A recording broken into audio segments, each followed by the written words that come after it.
Hey everyone, welcome back to Epicenter Garage. Today's gonna be a little bit, it's kind of embarrassing for me now that I'm actually starting to talk about it.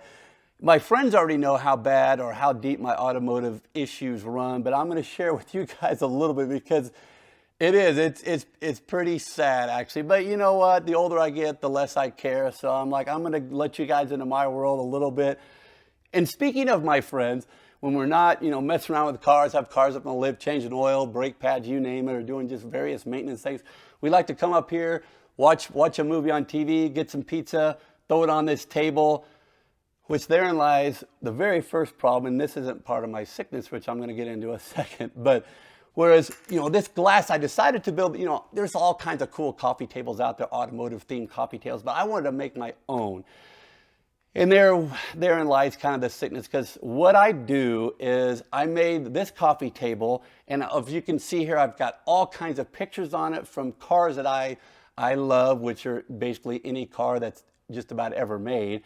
So I love to build collages, but where I get those pictures to do my collages, and that's where the sad part comes, because I have files. Now this is terrible, and this is the embarrassing part for me, because I don't throw anything away, and that includes, much to the chagrin of my wife, car magazines, Road and Track, Car and Driver, Automobile, every car magazine I'd ever received, I pretty much keep. And then what I started to do, which this is really, really bad, is I would start to, that one right there, I don't know if you guys ever remember that one, the 10,000 horsepower shootout.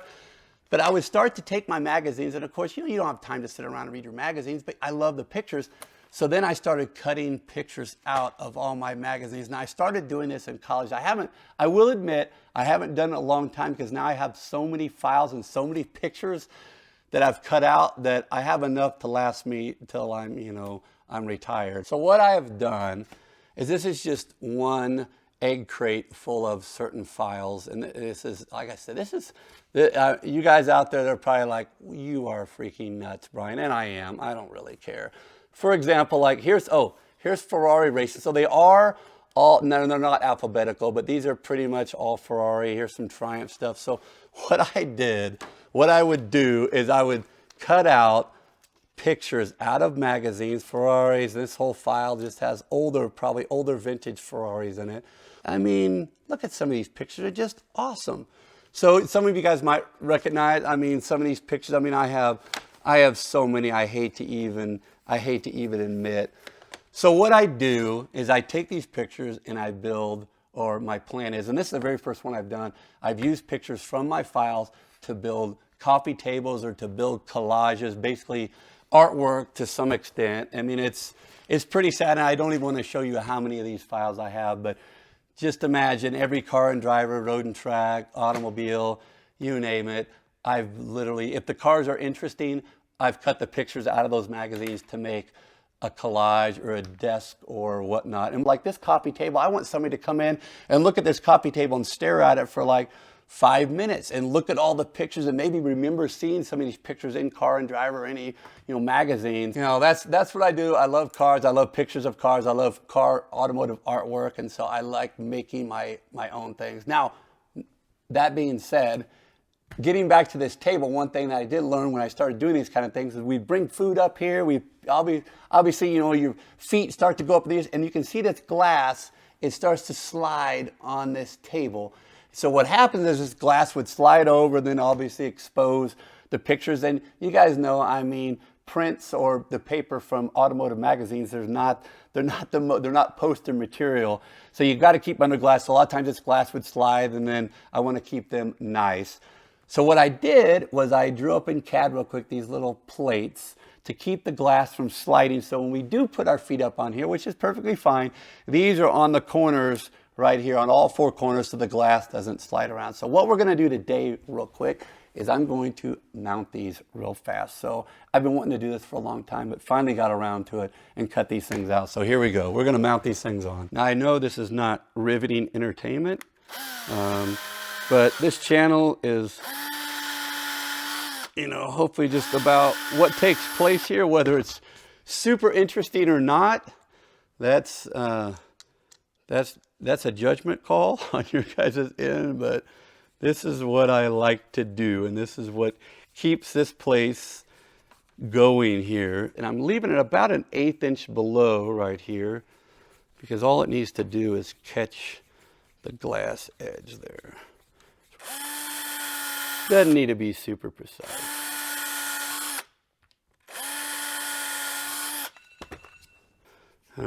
Screw this one in here.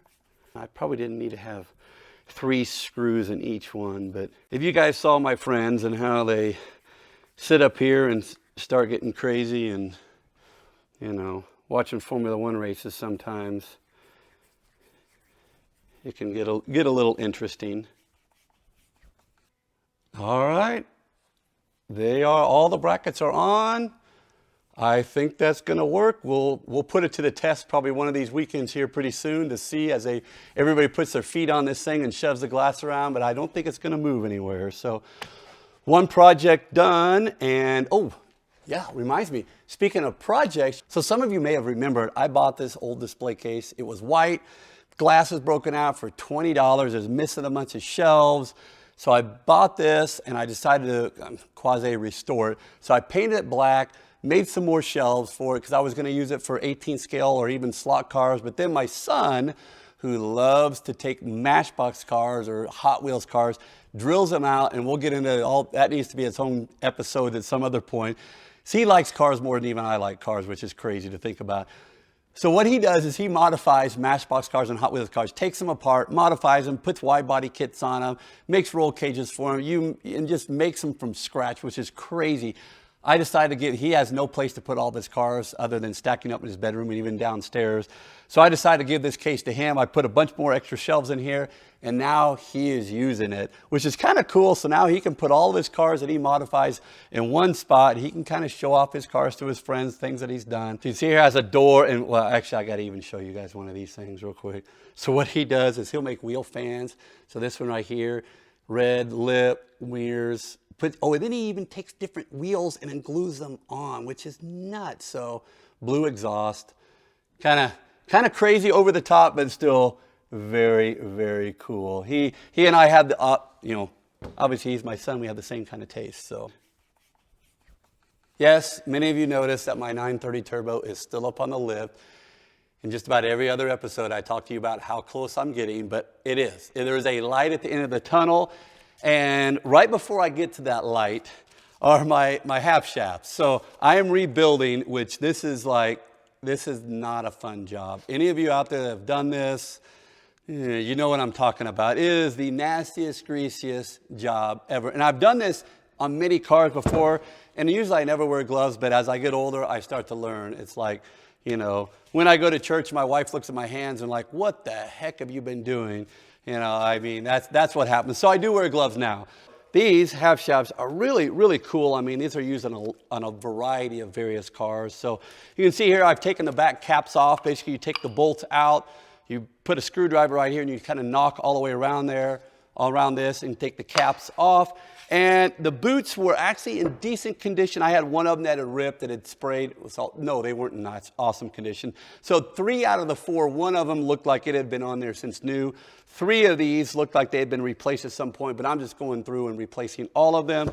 So what you do is you get this kit right here. It comes with a new boot, comes with a new cap. It comes with all of the components, including, of course, all of the proper grease, as I get grease on my grease.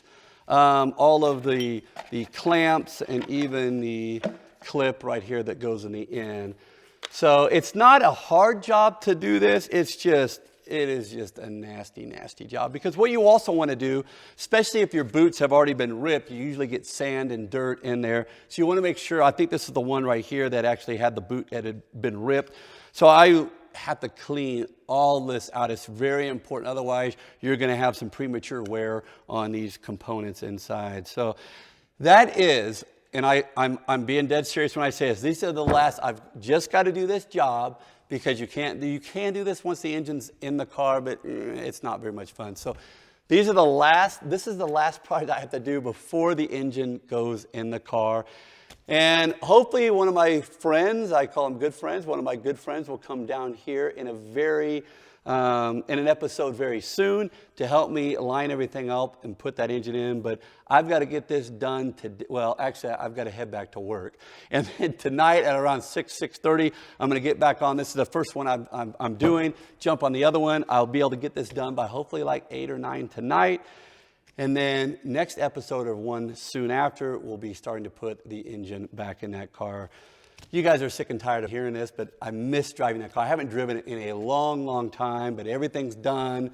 Well, besides this and a few other little things, but it's coming together. So this is the big hurdle, the biggest hurdle right now that's standing in my way, but it will be done hopefully by late tonight, and we'll be able to get that thing, the engine back in that thing.